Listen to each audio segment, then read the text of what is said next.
పేరు భాగ్యలక్ష్మి అండి. ప్రకాశం జిల్లా. మేము 10 సంవత్సరాలయింది ధ్యానంలోకొచ్చి. కానీ ఊరికే ధ్యానం చేస్తున్నాం అనే మాటే గానీ, దాని అనుభవాలు తెలుసు.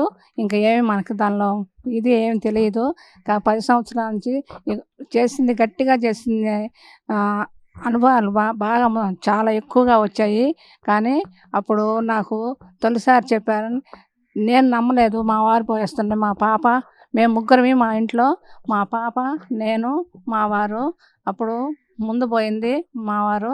మా పాప, నేను నమ్మలేదు. కానీ మళ్ళీ మా పాప పోయింది 4 రోజుల తర్వాత. నన్ను రామ్మా బాగుందిలేరా అంది.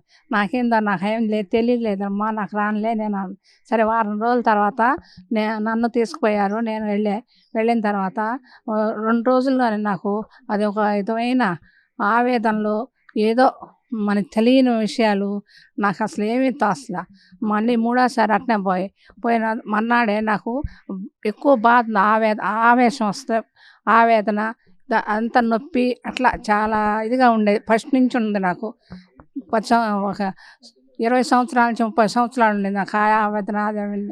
అది ఒకరోజు అట్లా ధ్యానానికి రావడంతోనే నొప్పి వచ్చిన ధ్యానం చేయి తగ్గిపోయింది. నేను నమ్మల. ధ్యానం చేస్తే తగ్గితే ఇన్ని మెడిసిన్ వాడమే 30-40 సంవత్సరాల నుంచి వాడుతున్నాను, నాకేం తగ్గుద్ది, నాకు నమ్మకం లేదండి.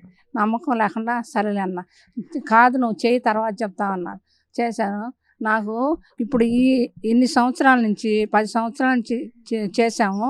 చేసిన కానీ ఈ రోజు వరకు నాకు నొప్పి రావటం కానీ, నాకు అలసట రావటం కానీ, నాకు చక్కగా ఉంది. ఆరోగ్యం చాలా బాగుంది. అంతకుముందు అంత బాగుండేది కాదు. ఎప్పుడు ఏమి చాలా ఇదిగా ఉండేది. చూస్తున్నా కూడా నేను అసూయతగా కూడా ఉండేది. నాకే అసూయత చూసేవాళ్ళకంటే. అటువంటి పరిస్థితుల్లో ఈరోజు ఇంత చక్కగా ఆరోగ్యం ఉందంటే చాలా సంతోషపడుతున్నాం. ఆ సామాన్యమైన సంతోషం కాదండి. మాకు ఒక పాప ఉంది, చదివించాలని చాలా ప్రయత్నించాం. కానీ మాది సామాన్యమైన పూరి ఫ్యామిలీ, సామాన్యమైంది కాదు. అట్టనే ఒక్క పూట పని చేస్తూ చాలా చక్కగా చదివించి ఆమె ఇప్పుడు కొంచెం ఇదైనా పెళ్లి చేయటం కూడా చాలా కష్టంతో చేసాం. మీరు చెప్పారు, అది సామాన్యమైన కష్టం కాదు. అట్ట కష్టంలో కూడా మాకు అట్ట అనిపించలేదు. ఏదో అట్లా చేసినందువల్ల కూడా మాకు చాలా ఈ ధ్యానంలోకి వచ్చినాక చాలా విశేషాలు కానీ, అనుభవాలు కానీ అవి చెప్పుకునేవి కాదు.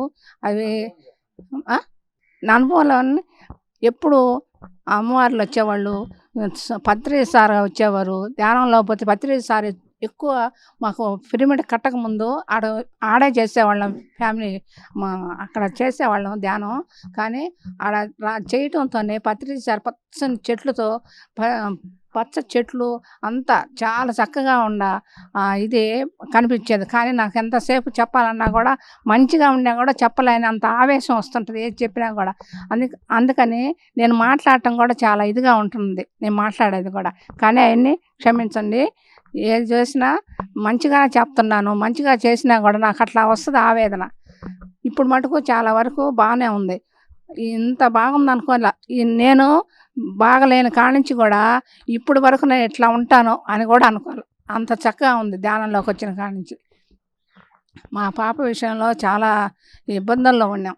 ఇబ్బందులు అంటే ఎప్పుడు ఉండే ఇబ్బందులే. కానీ ఎట్లా చేస్తాము, ఎటువంటి వాళ్ళు వస్తారు, మన పరిస్థితికి ఎట్లా ఉంటుంది అనుకునేవాళ్ళం. సార్ని కోరుకున్నాం.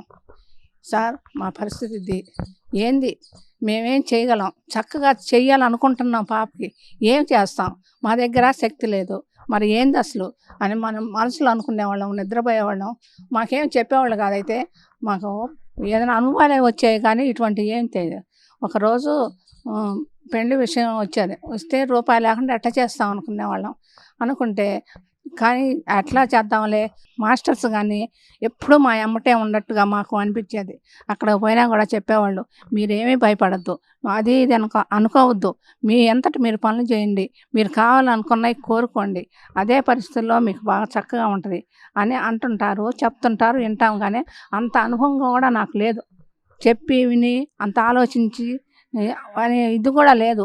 ఈరోజు కూడా మంచిగా ఉంటానే కానీ ఏదో చేస్తున్నాను, పని తింటున్నాము ఉంటున్నామని. పాపకు పెండ్లైన కాడించి నాకు చక్కగా మనసు మంచి మనసుతో ఉంటుంది ఇప్పుడు. ఇదివరకు చంచలంగా పీడపీడగా ఏదోగా ఉండేదనమాట. పాపకు పెళ్లి చేశాము. పాప డబ్బు ఇవ్వటం కూడా తెలియకుండా ఇచ్చారు. ఎట్లా ఇచ్చారో మహాలక్ష్మిలాగా ఒక ఆమెను అడిగాము. ఆమెకు తెలుసు, ఆ మహాలక్ష్మికి కూడా తెలుసు. ఎట్లా ఇస్తాం, ఎట్లా అడుగుతామని అనుకున్నాం. కానీ ఆ మహాలక్ష్మి మాకు చాలా, ఈరోజు కాదు, మా పాప కానీ, మా మావారు కానీ, నేను కానీ మా జీవితంలో మేము మర్చిపోం. అంత డబ్బు మాకు అట్లా వచ్చింది, ఎట్లా ఇచ్చారు అని మేము చర్చించుకొని అయినా అడుగుదాం, పదాం అంటే పోయాము, అడిగాము. నిమిషాల మీద చెప్పింది. ఆ మహాలక్ష్మి ఎప్పుడు ఎలా ఈ జీవితంలో మేము మర్చిపోని ఇచ్చేసింది. ఈరోజు కూడా ఏదన్నా చేయాలన్నా ఆమెను కొంచెం ఒక చిన్న విషయం అన్న అడిగే చేస్తుంటాను నేను. కానీ వాళ్ళకి నేను ఎవరికి చెప్పను, ఏమి చేయను. నేనే అవన్నీ చేసేది. అట్నే జరుగుతుంది ఇప్పుడు వరకు. సంతోషంగా ఉన్నాము ఈరోజు వరకు. మేము మాంసాహారం తినేటప్పుడు మనకు అసలు ఏందో ఉన్నాము, తిన్నాము, పని చేసామనే కానీ ఈ ధ్యానంలోకి వచ్చినాక అటువంటిది లేదు. చక్కగా చాలా బాగుంది. నాకు ఆరోగ్యం చాలా బాగుంది. ధ్యానంలోకి వచ్చినాకే చాలా బాగుంది. కానీ అందరికి కూడా మేము చెప్తుంటాం, ధ్యానంలో రండమ్మా, నేను చాలా బాగుంటుంది. కానీ అందరూ చెబితే నమ్మరు.